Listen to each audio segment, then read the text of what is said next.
both games were hard-fought games. Hey, we talked about going into it like they won the league last year, and really they didn't lose a lot off their team. They're as well coached as anybody we play.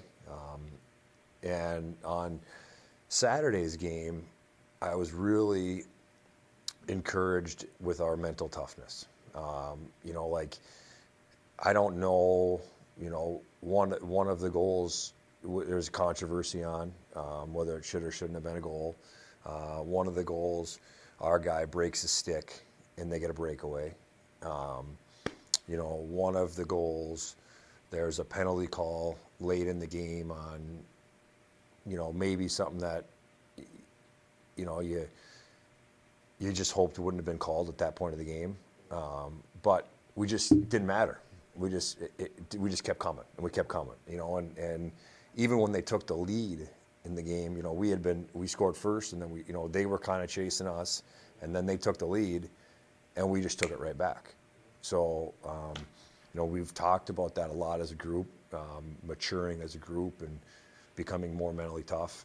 I thought our resiliency in that game was outstanding. And in the third period, you talk about closing the game out, until the penalty was called, scoring chances were 3-1 us. That's, close the game out on the road. You try to make sure there's a whole lot of nothing going on, and that was kind of how it went. So, really pleased with the effort. You also got your veteran players stepped up in the extra session. Clement hit that shorthanded goal, and then Robbie wins the shootout. You liking the fact that they're taking a bigger role? Yeah, for sure. I mean, you go with your seniors, and your seniors got to lead you. And we don't have a huge class, but like Diamond scored. Painter scores in the shootout.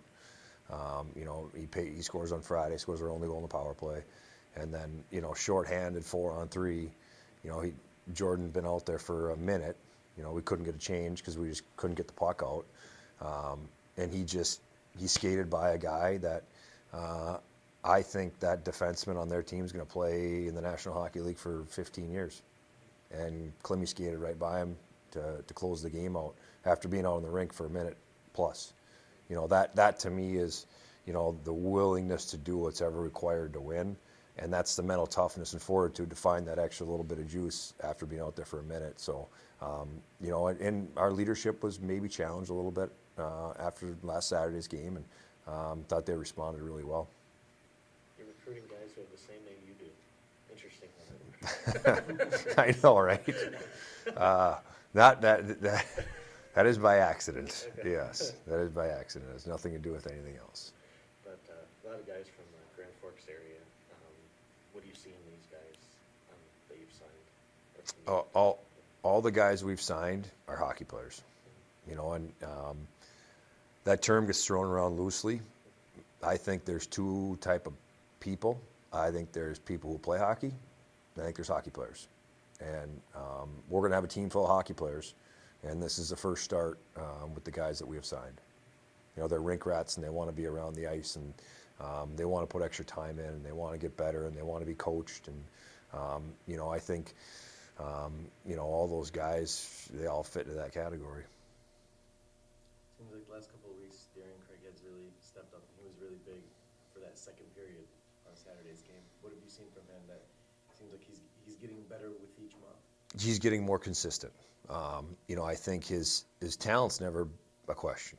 He's got a great brain. He's got a great stick. He's much faster than he shows at times.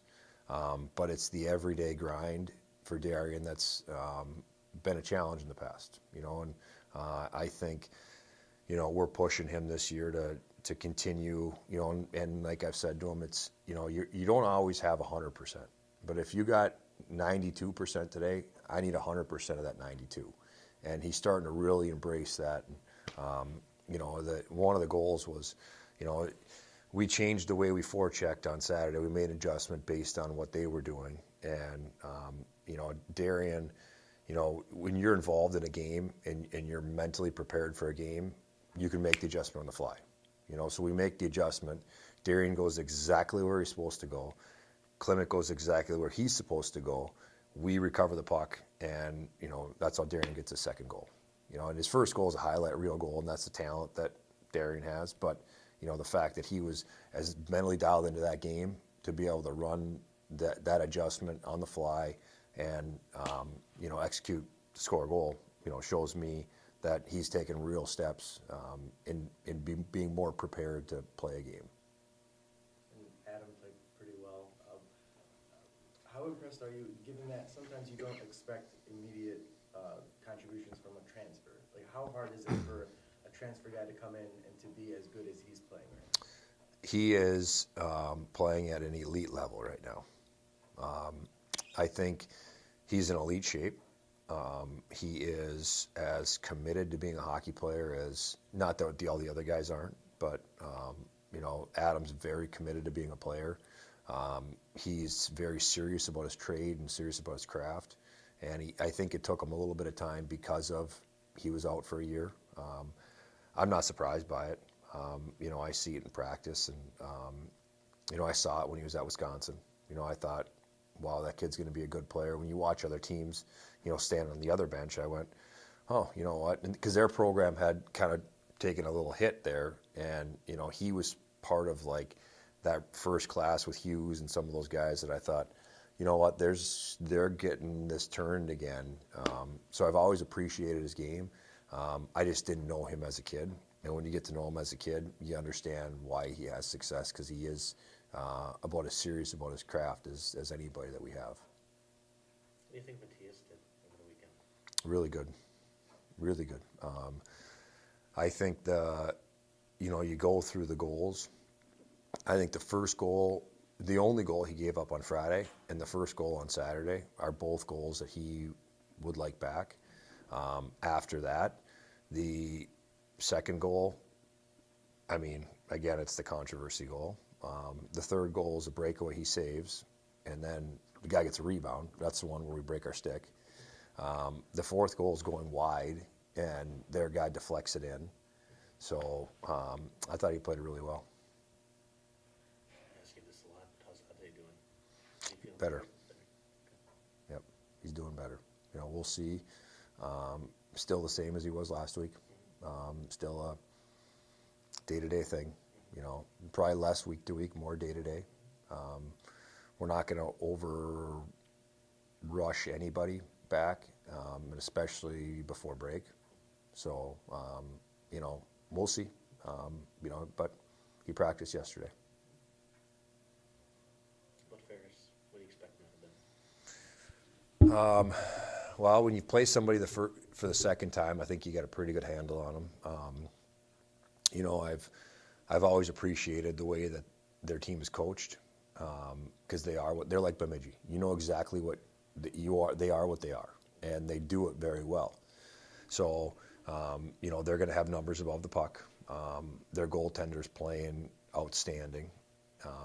He's kind of kickstarted them a little bit, and when we played him there, he played the second night, and that was the 1-0 game where, for 59 minutes and 0.5 seconds, he had a shutout. We make one play at the end of the game. So we're going to have to get to the net. We're going to have to make sure the speed limit goes up this week in practice, and use the ice sheet to our advantage.